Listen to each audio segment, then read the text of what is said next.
Devil soul सेक की तरफ से यहाँ पर युहाओ को मारने के लिए एक दोलो लेवल के सोल मास्टर को भेजा होता है। उससे युहाओ को बचाने के लिए मिस जियान उससे टकरा जाती हैं और फाइट करने लगती हैं। तो एपिसोड शुरू होता है और हमें मास्टर जिन को दिखाया जाता है और यहाँ पर हमें पता चलता है कि यहाँ पर स्टूडेंट एक्सचेंज प्रोग्राम पूरी तरह से ओवर हो चुका है। इसीलिए यहाँ पर एक तरफ श्रेक एकेडमी और दूसरी तरफ सन मून रॉयल एकेडमी के मास्टर से एक दूसरे के सेक के स्टूडेंट्स को लेकर आए हैं एक्सचेंज करने के लिए। और यहाँ पर मास्टर यान जैसे ही मास्टर जिन को देखते हैं और कहते हैं कि हमें आपसे मिलकर काफी ज्यादा अच्छा लगा, हम सभी यहाँ पर आपके सभी डिसेबल्स को बिल्कुल सही सलामत लेकर आ गए हैं। वैसे भी सच में आपके सभी स्टूडेंट्स काफी ज्यादा कमाल के हैं, इन्हें हमें और भी ज्यादा चीजें सिखाकर काफी ज्यादा अच्छा महसूस हुआ। और यहाँ पर ये सारी बातें सुनकर मास्टर जिन काफी ज्यादा खुश होते हैं और यहाँ पर अपने श्रेक एकेडमी के स्टूडेंट्स को आगे करते हुए कहते हैं कि सच में हमें यहाँ पर श्रेक एकेडमी के स्टूडेंट्स को भी सिखाकर काफी ज्यादा अच्छा महसूस हुआ। काश ये हमारे सन मून रॉयल एकेडमी में कुछ और वक्त गुजार सकते। और यहाँ पर मास्टर जिन कहते हैं कि चलो कोई बात नहीं, अगले साल हमें देखेंगे कि स्टूडेंट एक्सचेंज प्रोग्राम में हम किसे लेते हैं। और टाइम हो चुका है कि अब स्टूडेंट एक्सचेंज प्रोग्राम को पूरी तरह से ओवर कर दिया जाए, जिसकी वजह से हमें यहाँ पर स्टूडेंट्स को एक्सचेंज करना होगा।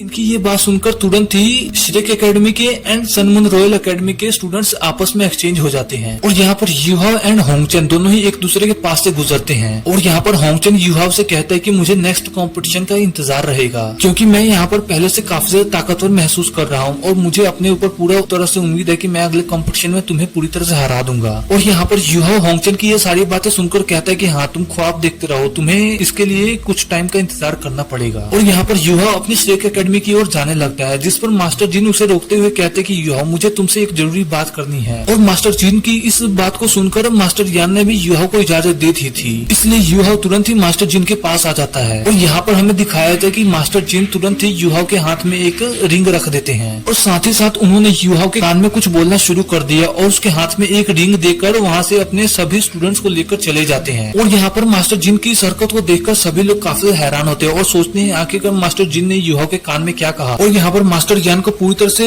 यकीन होता है कि मास्टर जिन कितना जरा कमीना इंसान है, उसके ऊपर भरोसा करना एकदम अपने पैर पे कुल्हाड़ी मारने जैसा है। और यहाँ पर मास्टर ज्ञान कहते हैं कि तुम सभी डिसाइबल्स अपने श्रेक एकेडमी के कुछ एल्डर्स को लेकर तुरंत ही श्रेक एकेडमी की ओर रवाना हो जाओ। और यहाँ पर वो मिस जियान के साथ यहीं पर रुककर युहाओ के पास आ जाते हैं और वो युहाओ से सवाल पूछते हुए कहते हैं कि आखिरकार मास्टर जिन ने तुम्हारे कान में क्या कहा। और यहाँ पर युहाओ इन्हें बताते हुए कहते हैं कि मास्टर जिन मुझे क्राउन प्रिंस का मैसेज दे रहे थे, क्योंकि क्राउन प्रिंस यहाँ पर हमारी श्रेक एकेडमी को काफी ज्यादा एडमायर करते हैं। वहाँ पर उनकी फिजिकल कंडीशन काफी ज्यादा खराब है, जिसकी वजह से वो यहाँ पर मुझे अलविदा कहने के लिए नहीं आ सके। और एक फाइट में मैंने उनकी मदद की थी, जिसकी वजह से वो यहाँ पर मुझे अपोलॉजी के रूप में एक रिंग भेजे हैं। और इस रिंग के अंदर काफी ज्यादा रेयर मेटल्स मौजूद हैं और साथ ही साथ इस रिंग के अंदर एक सिल्वर ड्रैगन का स्किन भी मौजूद है, जो कि काफी ज्यादा प्रीशियस है। और ये सारी बातें सुन मिस जियान कहती है कि आखिरकार मिस मास्टर जिन को ये सब बातें छुपाने की क्या जरूरत थी, वो यहाँ पर सभी के सामने ये बातें कह सकते थे। और आखिरकार ये क्राउन प्रिंस करना क्या चाहता है, उसने युवाओं को ऐसी चीजें क्यों दी,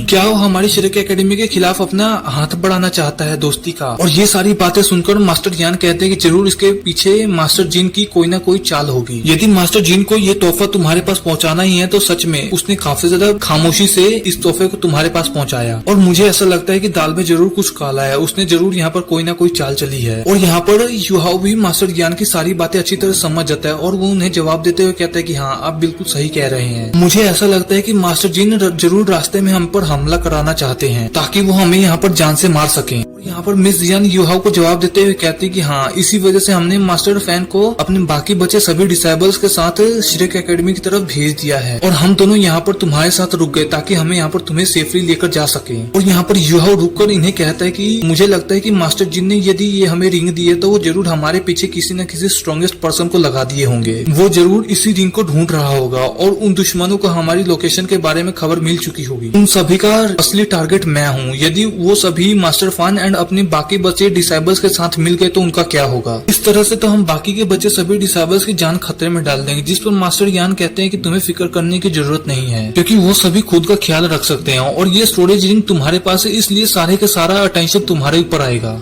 हमारा ख्याल रखने के लिए हम दोनों यहाँ पर मौजूद हैं। और इतना कहते ही मास्टर यान एंड मिस जियान तुरंत ही युहाओ को लेकर एक दूसरे रास्ते से श्रेक एकेडमी की ओर जाने लगते हैं। और यहाँ पर रास्ते में चलते हुए मिस जियान को कुछ अजीब महसूस होता है और वो यहाँ पर मास्टर यान एंड युहाओ से कहते हैं कि मुझे यहाँ पर कुछ अजीब लग रहा है, पता नहीं क्यों ये काफी ज्यादा अजीब बात है। मुझे लगता है कि तुम्हारे पास जो ड्रैगन सिल्वर स्किन है उसके ऊपर से मुझे स्कॉर्पियन वेनम की स्मेल आ रही है और ये मुझे बिल्कुल ही नॉर्मल नहीं लग रहा। और यहाँ पर मास्टर यान जवाब देते हुए कहते कि अब इन बातों का कोई भी मतलब नहीं, क्योंकि हमारा दुश्मन ऑलरेडी यहाँ पर पहुंच चुका है। और इसी के साथ ये तीनों ही आगे बढ़ना रुक जाते हैं और यहाँ पर मास्टर यान चिल्लाते हुए कहते कि यदि तुम यहाँ पर पहुंच ही चुके हो तो तुम हमारे सामने क्यों नहीं आ रहे। और ये बात सुनते ही वहाँ पर आसमान में काले अंधेरे बादल छाना शुरू हो जाते हैं और एक पर्पल कलर का स्मोक इन सभी के सामने आ जाता है। और ये पर्पल कलर का स्मोक किसी और का नहीं, एक डोलो मास्टर ज़ेंगपेंग का है और वो खुद भी इन सभी के सामने आ जाता है। और यहाँ पर इस मास्टर ज़ेंगपेंग को स्कॉर्पियन टाइगर के नाम से भी जाना जाता है। और इसे यहाँ पर देखकर मास्टर यान एंड मिस जियान तुरंत ही पहचान जाते हैं। और मिस जियान यहाँ पर ज़ेंगपेंग को देखकर काफी ज्यादा हैरान होते हुए उससे कहते हैं आखिरकार तुम्हारे यहाँ पर आने की हिम्मत कैसे हुई, तुम यहाँ पर हमारे सामने कैसे आ सकते हो। क्या तुम इस बात को भूल चुके हो कि कैसे एल्डर ली ने तुम्हें यहाँ पर हमारे से बख्श दिया था। यदि उन्होंने तुम्हारी जान ना बख्शी होती तो तुम यहाँ पर कब के मारे जा चुके होते और उसके बाद तुम यहाँ पर